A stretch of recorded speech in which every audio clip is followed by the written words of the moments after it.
Oh, tama naman po yun, no?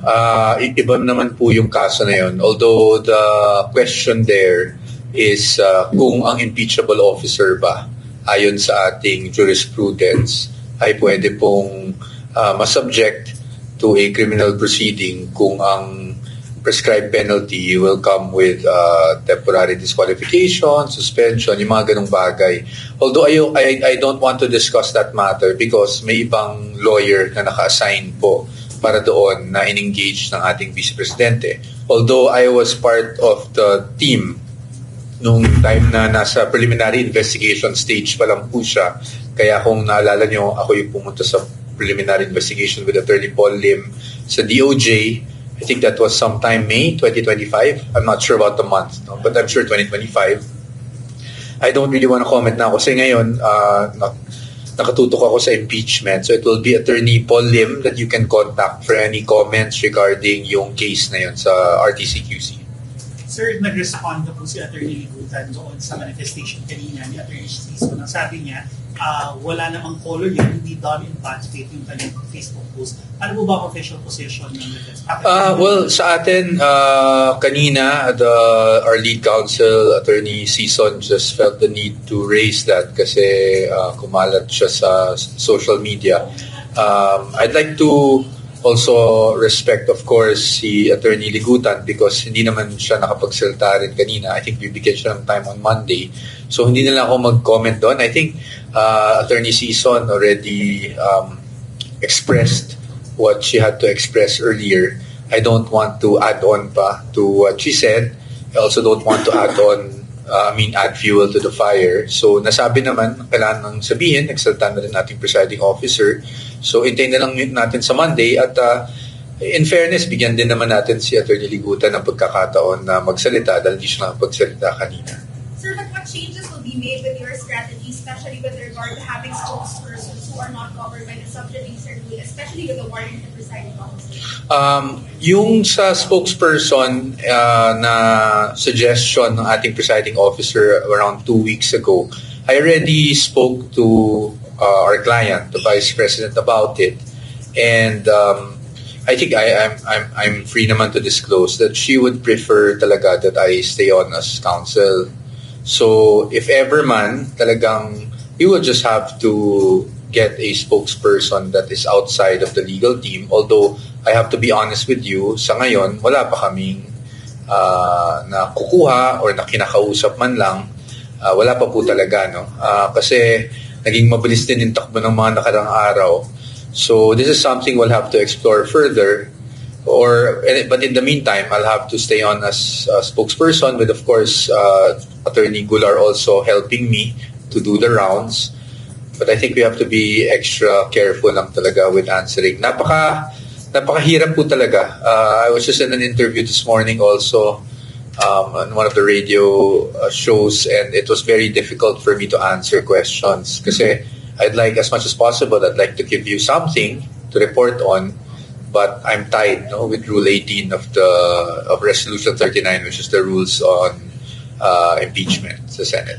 At so yan po yung na-accomplish ng defense panel sa naging cross-examination ni Atty. Ferrer sa testigo regarding po doon sa confidential funds.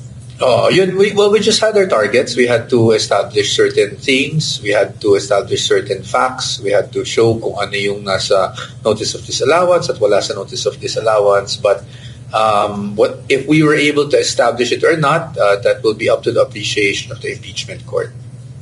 Attorney, can you expound lang? Kasi isa sa mga malalakas na depensa ng defense ay yung hindi naman na-disallow yung confidential funds because of the aliases. And kanina na-bring up siya during the cross-examination with Attorney Ferrer. Can you expound? Pagdating sa aliases, whether there are aliases or not, I hope you would give me some latitude here to not say anything first because we'll have to wait for our evidence in chief for that. I don't know if that will be tackled in the next week with the next witnesses, probably not. But time will come that all of these things will be addressed. And I'm sure, kaya po nung natanong din ako ni Senator Judge Bam Aquino, tungkol dito, hindi rin ako makasagot sa kanya kahit na naintindihan ko naman po kung saan siya nanggagaling dun sa tanong. Attorney, kanina dun sa interjection ng mga senators, nabanggit na may mga remedy pa pala ang Office of the Vice President, DepEd, para ma-correct yung mga subject ngayon ng impeachment proceedings. O paano pag na-comply lahat yun? Yung ano po, na-comply po yung... Opo. Sinabi ng COA kaninang auditor na may mga remedies pa naman. Opo. Pero okay, I'll explain it na para hindi tayo sa merits. I'll just explain the rules ng COA na lang po. No? So once there is an audit, once you receive an AOM or Audit Observation Memorandum from COA, ang ginagawa po dyan is that you are given time to respond. After the time to respond and you've submitted your response, ina-evaluate po yan ng COA, and pagkatapos po nun, they might issue a notice of suspension or notice of disallowance nga na ginawa din nila sa OVP. So, ang kakaibahan, pag regular funds po kasi yan, dumadaan muna yan sa director level, and then aakyat po yan hanggang commission proper, and ang importante po dyan is the government agency has 180 days sa pag-akyat from a notice of disallowance. Pwede mong iakyat yan sa director and then to the commission proper within 180 days. Dito po kasi pagdating sa COA ICFAO, wala na po kasing director sa taas ng COA ICFAO. Diretso na po yan ng commission proper, and that has to be done within 180 days. Now, once the commission proper decides under the rules of COA, once the commission proper decides, the government agency has the right or the option to file a motion for reconsideration. Sakaling hindi po pabor yung naging desisyon ng commission proper, meaning na-affirm yung notice of disallowance. Now, once you file a motion for reconsideration, either i-reconsider ng COA at ipawalang bisa na nila yung notice of disallowance, or they might just deny the motion for reconsideration and maintain the notice of disallowance. Ang susunod na step po dyan is aakyat tayo ngayon sa Supreme Court via Rule 65 in relation to Rule 64 of the Rules of Court. So kung babasahin niyo po yung Rules of Court, sa Rule 64, yun yung specifically for COA and COMELEC pag aakyat ka sa Supreme Court. No? But again, Rule 65 is grave abuse of discretion. So ang magiging ground mo bakit ka umaakyat sa Supreme Court is because you believe there was grave abuse of discretion on the part of COA. So yun po yung proseso. So sa ngayon, nasabi naman po ng witness na meron pa tayong remedies available for OVP. Attorney, baka pwede ka mag-comment kasi nung break kanina na interview ng tropa si Attorney Kapunan, ang sinasabi kasi niya, yung mga anak daw niya, mga lalaki lahat, pero pinalaki daw niya na hindi disrespect. Expect din daw niya si Attorney Cristina maging respectful din po. Ano po ang komento niyo? Sa akin, maybe Attorney Christine was highly charged. No? Sabi ko nga, every lawyer has his or her own style. Pero I don't think naman that Attorney Christine was disrespectful kanina. So I don't want to comment any further. Pero sa atin, I'm sure there's no intention to disrespect anyone, be it the opposing counsel, the witness, or of course, the Honorable Court. Lawyers just have very different styles. No? I'm sure you can tell after seeing different faces, different lawyers the past few weeks. What are we today? 14th day or 15th? 14th day ng impeachment. 15th day, sorry. 15th day ng impeachment. And so, makita mo naman, iba-iba talaga lang ang estilo ng lawyers, but I don't think there was any intention to disrespect anyone.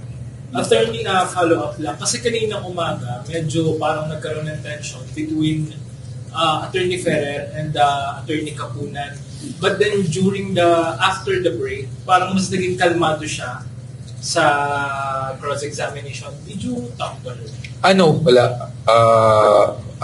We usually let the lawyers naman handle themselves the way they're used to handling themselves. So, wala namang ganun. I think, siguro nung umaga, yung nature ng questions, nature ng objections, diba? Tapos sa hapon, medyo nag-iba na yung nature of questions. So, ganun lang yun because there's really no intention to disrespect anyone naman on our part. And I'm sure even especially kahit naman yung prosecution nakita naman natin, there's no intention naman to disrespect anyone. Attorney, Maybe I might have missed it. Can you elaborate on the response of the defense when it comes to allegations about multiple disbursements in multiple areas in a single day? We cannot do that right now, Ms. Kat, although I'm sure I understand the question. It's just that we cannot discuss that right now because it will be part of our evidence in chief.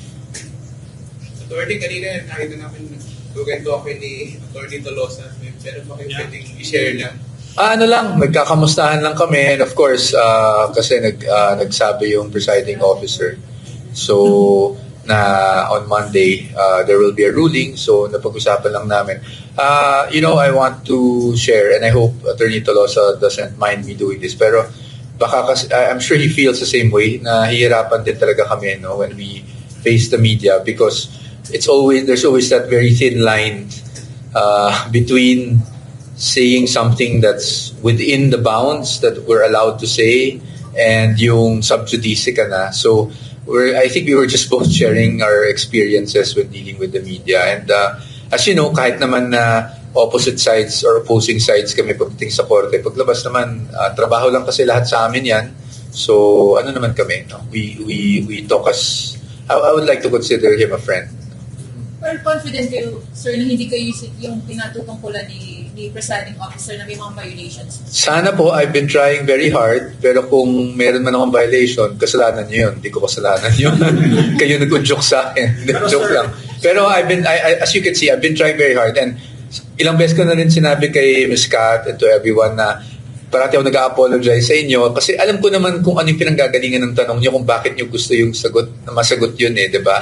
Para maintindihan din kaagad ng ating mga kababayan kung ano yung side ng defense. It's just that it's very, very difficult for us at this point. Sa defense, sir, mag-isa ka nagsasalita, almost, no? Pero sa kanila kasi marami. So, do you think nasa kanila yung mga may infraction? Hindi natin alam. Sa totoo lang, I don't want to say sa kanila. Hindi ko rin masasabi kung may mga times na I also go beyond what I'm supposed to say. So, yung mag-isa lang naman ako, that's always been our preference. The client has always preferred na halos isang tao lang talaga ang nagsasalta. As you know, even sa DepEd, nung panahon ko noon and sa OVP, medyo may deputy ako, pero towards the end na nung sinabi kong kailangan ko na ng tulong. So, whether marami silang spokesperson, that's their prerogative. Sa amin, ito lang talaga yung naging prerogative ng aming kliyente. And so, we'll see what happens in the next few days kasi nga, kung talagang mahihirapan kami trying to balance things, then I tend to agree that maybe there's a need to get a spokesperson that is not part of the legal team, or at least the lawyers who have entered their appearance. Sir, technical question for non-lawyers. Kapag pinaside sa sub-judice na sinabi ng, for example, sinabi ng presiding officer na you are barred already from doing whatever or participating in court, is there a remedy for that? May appeal? May option for appeal? I'll have to, wala akong nabasa sa set rules. I don't think they will bar. I think it's either they will reprimand or give you a warning, or ang most naman dyan is contempt, of course, diba? And syempre may penalties yung contempt. Hopefully naman we don't get there. As to asking for reconsideration, we can always try, but I don't remember anything sa rules that we can ask for reconsideration. But of course, that's always an option. We can always try. Depende na lang sa court if papayagan nila or they will appreciate it. Attorney, yung po bang under the rules, yung halimbawang pinanggalingan ng tanong that pushes you to be under the sub-judice rule, liable din? Hindi naman. Kasi dapat naman as lawyers, alam din naman dapat namin kung dapat naming sagutin. Pero kung gusto niyo ako samahan, kung sakali, baka pwede rin. No, si ma'am ayaw na magtanong tuloy. No, but yun lang po.